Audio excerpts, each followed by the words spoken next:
tu artículo me vino bárbaro. Pero en rigor, quiero preguntarte lo siguiente. Yo me acuerdo el impacto brutal que causó aquel artículo en la sociedad argentina, en mí, en la prensa, en todo el mundo, ¿no es cierto? Al punto que los diarios, por ejemplo, ningún diario dejaba de publicar al día siguiente el impacto de tu artículo y demás. Bueno, no es exactamente así. Bueno, casi todos. No es exactamente así. Clarín resucitó al tercer día. Yo empecé el domingo y recién el miércoles Clarín se dio por enterado. Correcto. Pero fíjate lo que pasó. Ámbito Financiero se dio por enterado el lunes, pero para decir que eso era una tontería y que estaba preparándose la desmentida de la embajada. Y La Nación informó en el cuerpo de crónica del regreso de Menem de Pinamar, con 2 líneas así en la cual Menem me insultaba y nada más. De modo que la reacción de los diarios no fue tan instantánea. Pero sí de las radios, de los programas. Sí, las radios sí. ¿Recordás el impacto que causaban en aquella época aquellos temas, ¿no es cierto? Ese y tantos otros, ¿no es cierto? Sí. Y sin embargo hoy en día no pasa lo mismo, ¿no? Es como que estamos acostumbrados, estamos relajados, estamos endurecidos, estamos desinteresados, estamos hastiados. ¿Qué estamos? No, a mí me parece que lo que pasa es que cuando... Tomá el ejemplo ese, ¿no? Es decir, es una denuncia de la Embajada de los Estados Unidos, de varios temas, no era un solo tema, pero había uno que tenía nombre y apellido, y era que para autorizar la erradicación de una inversión de una empresa norteamericana, el frigorífico Swift en la Argentina, el cuñado y asesor presidencial Emilio Yoma había pedido una contribución sustancial, según decía la carta del embajador Tolman.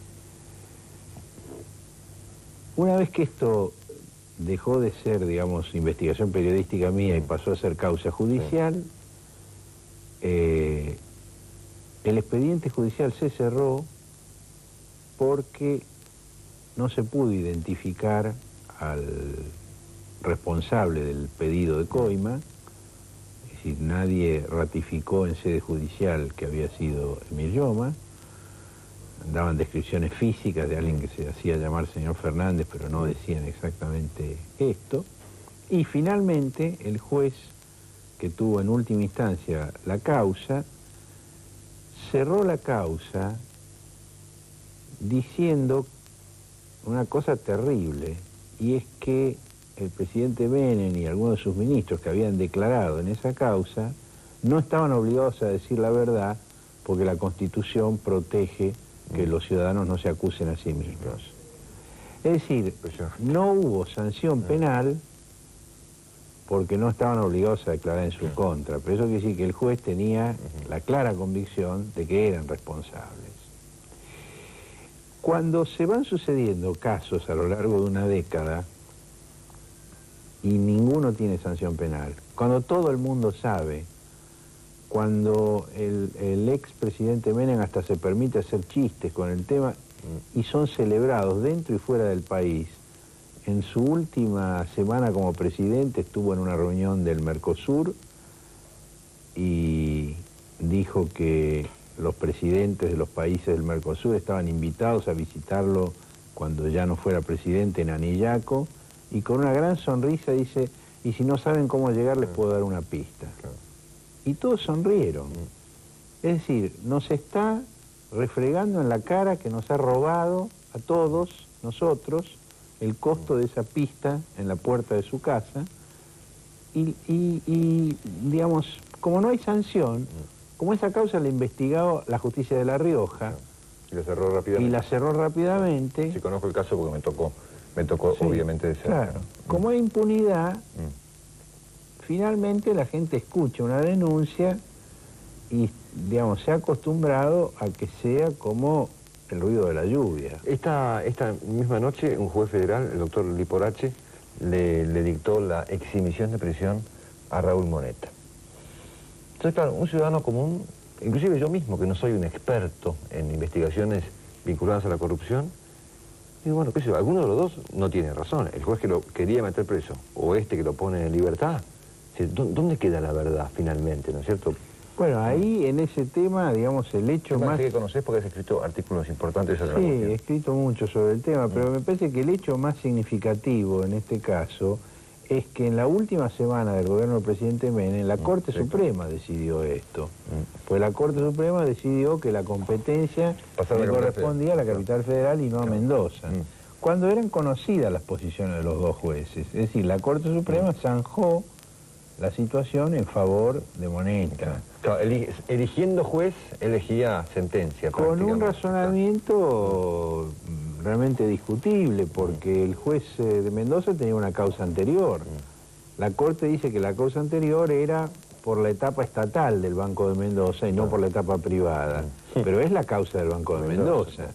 Digamos, el criterio de acumulación de causas por antigüedad sugiere... Pero además lo hicieron en el último acuerdo de la presidencia de Menem. Claro.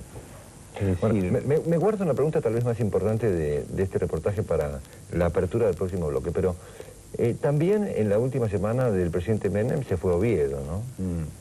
Sí, arreglaron muchas cosas en la última semana. Sí, sí. Estaba todo preparado para eso, ¿no? ¿Qué te sugiere la presencia de Rodolfo Barra en la Auditoría General de la Nación? Bueno, ahí hay varios temas. El central, más allá de la anécdota de la designación, si fue antes, si fue después, el central es que me parece que el doctor Barra es el prototipo argentino de algo que en Estados Unidos se ha llamado la puerta giratoria.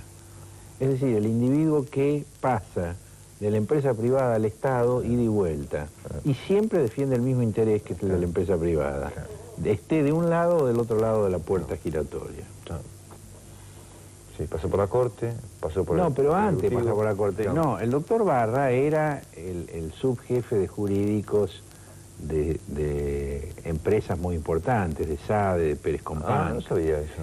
El doctor Barra fue el ideólogo de la patria contratista, mucho antes de ser funcionario del gobierno de Menem. Él fue el inventor de la doctrina por la cual el Estado fue vaciado por las empresas privadas y se convirtió en un especialista en redactar pliegos de condiciones de licitaciones donde faltaban cosas que luego daban lugar a reclamos y hacían que un contrato que se firmó para construir una obra en 2 meses a un costo de 10 pesos terminaba construyéndose en 2 años a un costo de $1.000.000 de pesos. Claro, yo lo tenía Barra de Dromi en adelante. No sabía claro, esta parte. Barra es una persona importante antes de eso, porque él es el autor, el ideólogo de la patria contratista, el hombre que dio los fundamentos jurídicos para el vaciamiento del Estado por el capitalismo prebendario que ha llevado a la Argentina a la situación ruinosa que todos conocemos. Después fue secretario de Obras Públicas del gobierno de Menem, después fue en comisión a la Corte Suprema de Justicia, después realizó todas las otras tareas que conocemos y ahora pasa a la auditoría, luego de una escala como asesor de la empresa privada. Es decir, él fue asesor de Siemens en todo el proceso justamente de Siemens. Licitatorio, justamente de Siemens. Entonces, lo grave, más allá del formalismo de la designación, es que este hombre es una quinta columna en el Estado de los intereses que se oponen al bienestar general. Y tiene la misión de controlar aquello que no quiere controlar, porque son los intereses que él defiende. Hacemos una pausa, es Horacio Berbisky.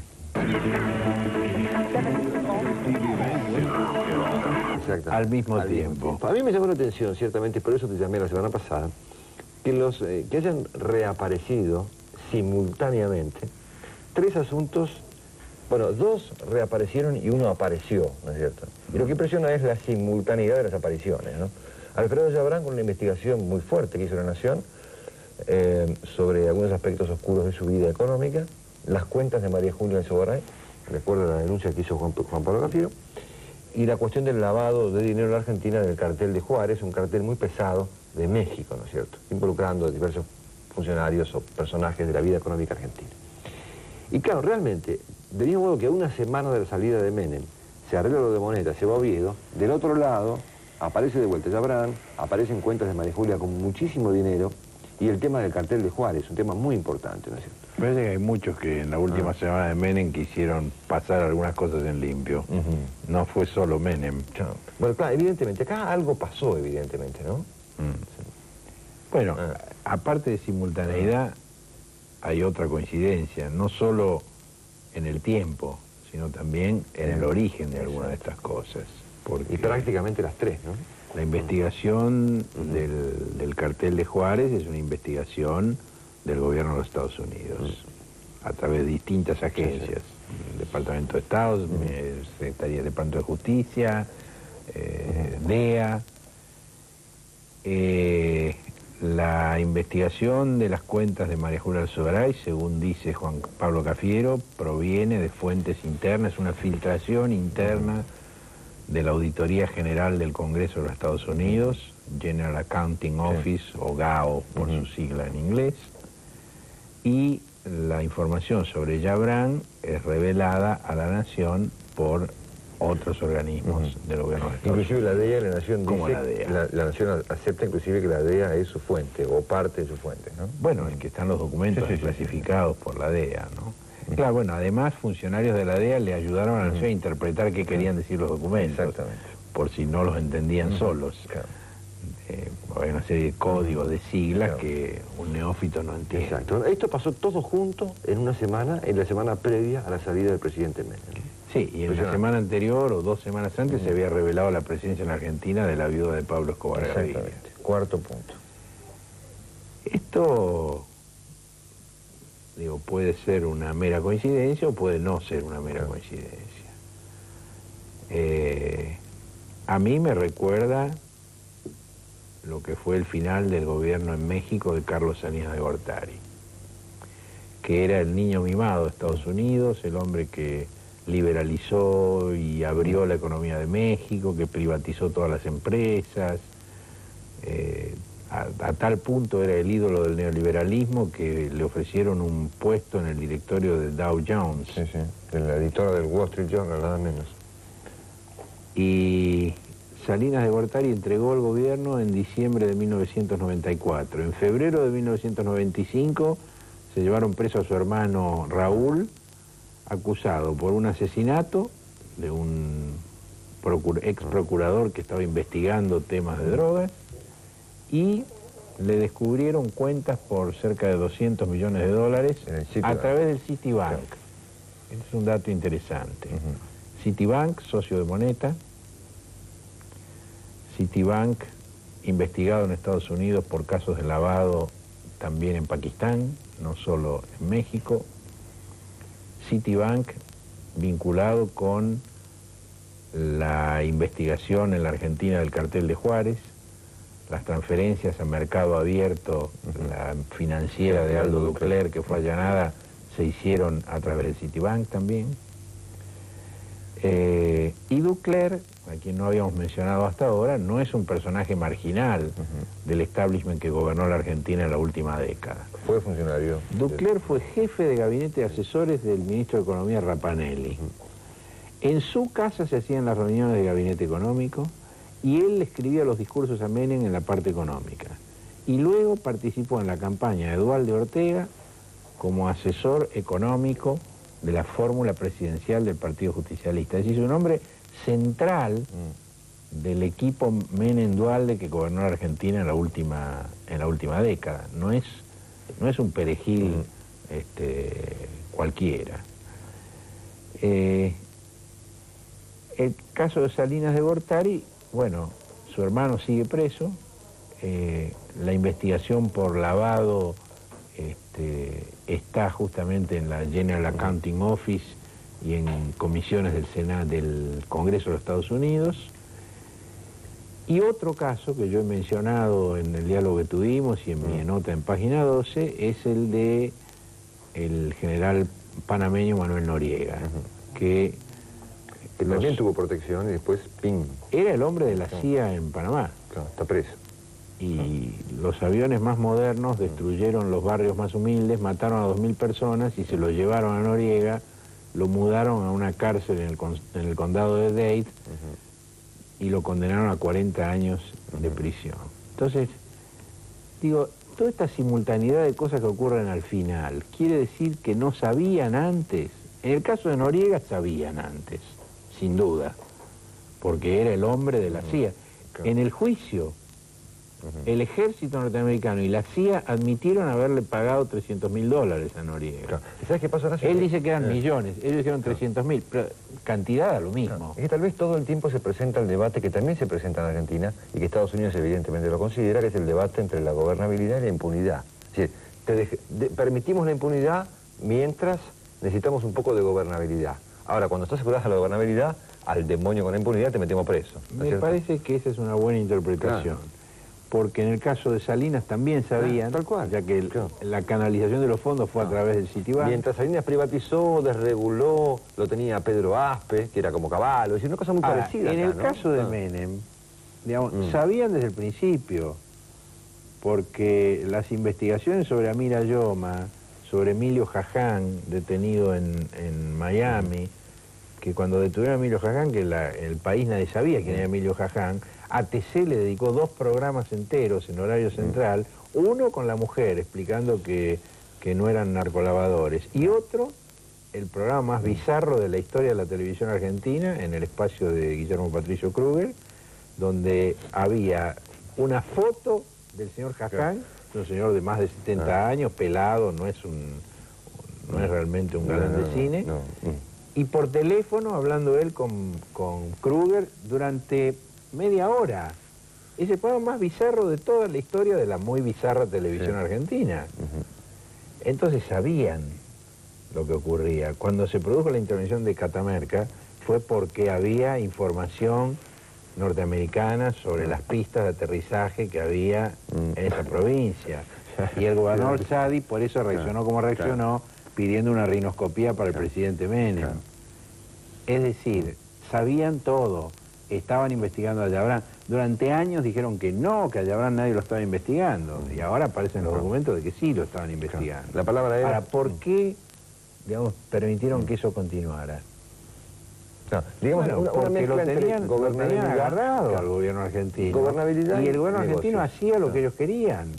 El presidente Menem hacía lo que ellos querían, porque si no terminaba como Noriega. Gobernabilidad y negocios. Hasta un día. Hay un día y se acaba. Bueno, no sé, tal vez esto esté ocurriendo aquí. La verdad que hay que pensarlo, ¿no? Porque la simultaneidad no es casual, ¿no? No. A mi juicio. Te hago una última. ¿Confías que esta vez la investigación por la muerte de Cabezas, tal vez el tema más relevante que tienen que tenemos los periodistas enfrente, esta vez va a conducir a algo positivo? ¿Que esta vez sí va a haber justicia? ¿O crees que ese asunto va a terminar con 4 gatos locos encerrados y tal vez el responsable...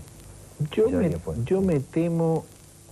que no vaya a haber un esclarecimiento del caso, porque creo que la forma en que el gobernador Duvalde condujo la investigación a través del juez Macchi y del comisario Fogelman han creado una cantidad de hechos que jurídicamente van a terminar en la nulidad de todo lo actuado. Lo cual sería, por un lado, dramático, pero por otro lado creo que es inevitable, porque se han violado absolutamente todos los principios y todas las reglas que deben regir en una investigación penal. Y me parece muy difícil que se pueda evitar la nulidad de todo lo actuado. Horacio, muchísimas gracias. Un gusto tenerte aquí esta noche un rato. No, gracias a vos. Chao, hasta mañana.